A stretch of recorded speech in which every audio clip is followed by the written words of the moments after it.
Hi friends, ఈ చేపల కడిగే విధానము మంచి నిమ్మకాయ 2 దెబ్బలుగా 2 చెక్కలు వేసుకొని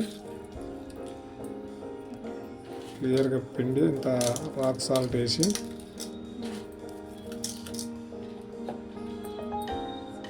కొద్దిగా పసుపు వేసి బాగా కలిపి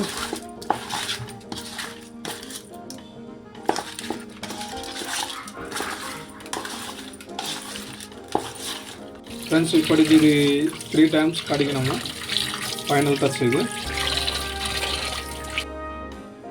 ఈ చేపలు కర్రీ అంటే ఆల్మోస్ట్ చింతపండు లేకుండా మనం చేపల కర్రీ సూపర్గా టేస్ట్ రాదు. నెక్స్ట్ ఇవి వచ్చేసి మా పిల్లలకి ఫ్రై ముక్కలు.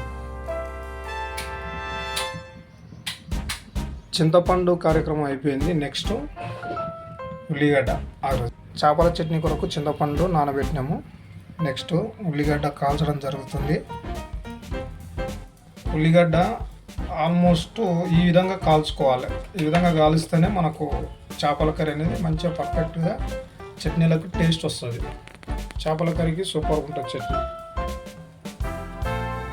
ఉల్లిగడ్డ కాల్చిన తర్వాత పైన ఉండేది మాడగాలిని మొత్తం తీసేసి నీట్గా మనము దంచుకొని చట్నీలో కలుపుకోవాలి. యాక్చువల్గా కాల్చిన ఉల్లిగడ్డ చాలా సూపర్ టేస్ట్ ఉంటుంది ఫ్రెండ్స్. ఒకసారి ట్రై చేసి చూడండి ఫ్రెండ్స్. మనం చేపల కర్రీకి కాల్చిన ఉల్లిగడ్డ వేసుకుంటున్నాము. తర్వాత నానబెట్టిన చింతపండు,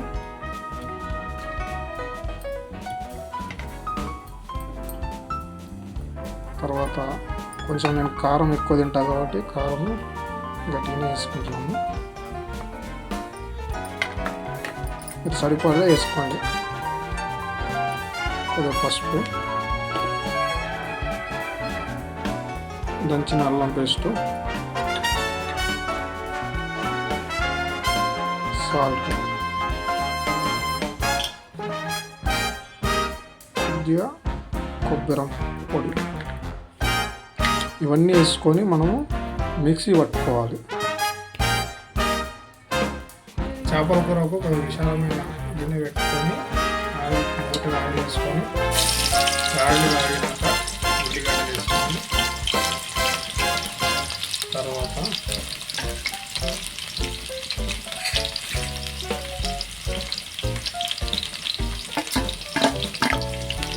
మిర్చి కూడా ఒక్కొక్కటి కట్ చేసుకొని పెట్టుకునేట్టు వేసుకోవాలి.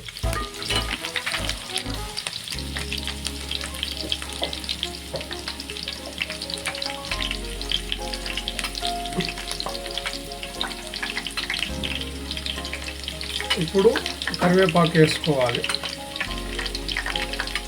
కొద్దిగా ఉల్లిగడ్డ మిక్సీ కొద్దిగా మంచిగా ఆయిల్లో వేగిన తర్వాత కరివేపాకు వేసుకోవాలి. తర్వాత అల్లం పేస్ట్ వేసుకోవాలి.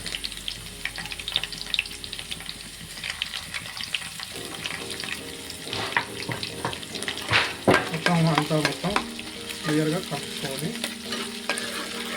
మంట స్ట్రింగ్లో పెట్టుకోవాలి. దూరగాయ వరకు వేసుకోవాలి. ఇంతకుముందు మన చట్నీలో కొంచెం పసుపు వేసుకున్నాం కదా, ఇప్పుడు కూడా కొంచెం లైట్గా పసుపు వేసుకోవాలి. నెక్స్ట్ కలుపుకొని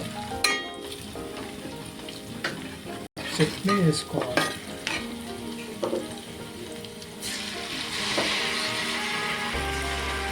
కొద్దిగా మంట మనం సిమ్లో పెట్టుకున్నాం కదా, కొద్దిగా పెద్దగా పెట్టుకోవాలి.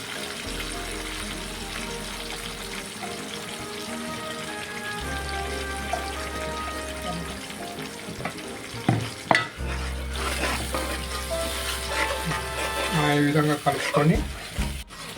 కలుపుతూ మనం చట్నీ చిక్కువ ఉంటుంది కాబట్టి కొద్దిగా వాటర్ వేసుకోవాలి. ఆల్రెడీ మనం చట్నీ నూరుకున్నది ఉంది కదా, ఆ వాటర్ కలుపుకుంటే సరిపోతుంది. కొద్దిగా అప్పుడప్పుడు మనం ఇట్లా కలుపుతూ ఉండాలి. చేప ముక్కలు వేయకముందు చట్నీ కలుపుతూ ఉండాలి.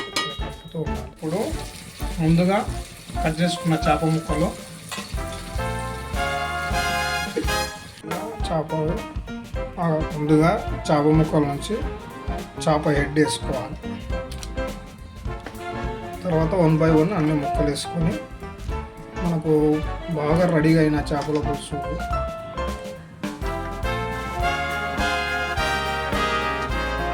కళ్ళ మీద ఉడికిన తర్వాత చేప ముక్కలు 1 బై 1 వేసుకొని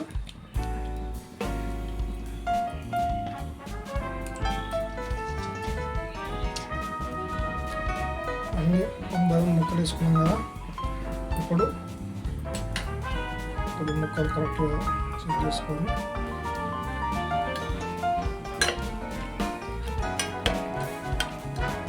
క్యాప్ పెట్టుకోవాలి.